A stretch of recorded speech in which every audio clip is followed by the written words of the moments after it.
El susurro del bosque infinito. En una pequeña ciudad rodeada de colinas y densos bosques, se contaba una vieja leyenda que nadie quería comprobar. Decían que, más allá de los árboles centenarios, existía un bosque que no tenía fin, donde los caminos se torcían sobre sí mismos y las sombras parecían cobrar vida. Pocos se atrevían a adentrarse, y quienes lo hacían nunca volvían para contar su historia. Capítulo 1. El desafío. Una noche, un grupo de amigos decidieron poner a prueba la leyenda. Ana, la más escéptica del grupo, se rió cuando escuchó la historia. «Son solo cuentos para asustar a los niños», dijo, mientras los demás intercambiaban miradas nerviosas. Pero la curiosidad era demasiado fuerte, y al caer la noche, se dirigieron hacia el borde del bosque con linternas y mochilas llenas de provisiones. El aire se volvió pesado y denso cuando cruzaron el límite entre el pueblo y los primeros árboles. El silencio era ensordecedor, interrumpido solo por el crujido de las hojas bajo sus pies. Capítulo 2. El primer encuentro. Caminaban en fila, tratando de seguir un sendero que parecía desvanecerse cada pocos metros. A medida que se adentraban más, la oscuridad se volvía palpable, como si las sombras los envolvieran. De repente, Ana, que lideraba el grupo, se detuvo en seco. ¿Escucharon eso?, susurró, su voz temblorosa. Los demás negaron con la cabeza, pero pronto todos comenzaron a oírlo. Un susurro suave, apenas audible, que parecía provenir de todas partes a la vez. Era un murmullo incomprensible, pero había algo en él que les helaba la sangre. Decidieron continuar, creyendo que era solo el viento jugando con sus mentes. Capítulo 3. Las sombras vivientes. Con cada paso, el susurro se hacía más fuerte, más insistente. Pronto las linternas comenzaron a parpadear y las sombras a su alrededor parecieron moverse por su cuenta. Clara, la más joven del grupo, gritó cuando vio algo en la penumbra. Una figura alta y esquelética que se deslizaba entre los árboles, como si estuviera hecha de la misma oscuridad. «No puede ser real», murmuró uno de los amigos, pero todos sabían que algo no estaba bien.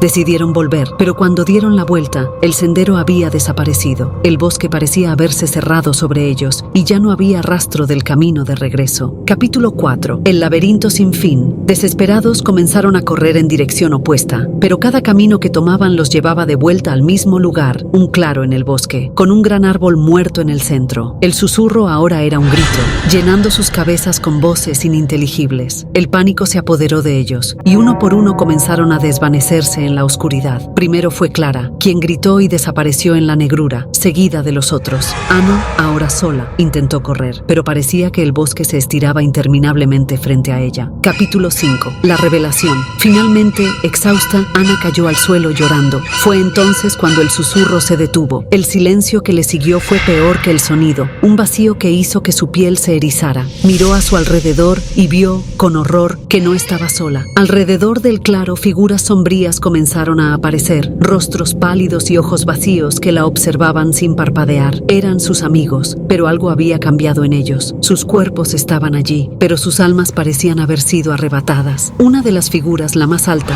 se adelantó y habló, pero no con palabras humanas. La voz era como el mismo susurro que habían escuchado, distorsionada y cargada de una maldad antigua. «Tú eres la última, Ana. El bosque te ha elegido». Capítulo 6. La transformación. Ana intentó levantarse y correr, pero sus piernas no respondían. El susurro volvió, más fuerte que nunca, y sintió cómo algo oscuro comenzaba a envolver su mente, invadiendo sus pensamientos. Su visión se nubló, y el último sonido que escuchó fue el eco de su propio grito, antes de que todo se desvaneciera en la oscuridad. A la mañana siguiente, los aldeanos encontraron las mochilas y linternas abandonadas a la entrada del bosque, pero no había rastro de los jóvenes. Con el tiempo, la historia se convirtió en otra advertencia más sobre el bosque infinito. Pero si alguien se aventuraba lo suficientemente lejos en el bosque, se decía que podía escuchar el eco de un susurro lejano y ver sombras que se movían entre los árboles, sombras de aquellos que nunca regresaron.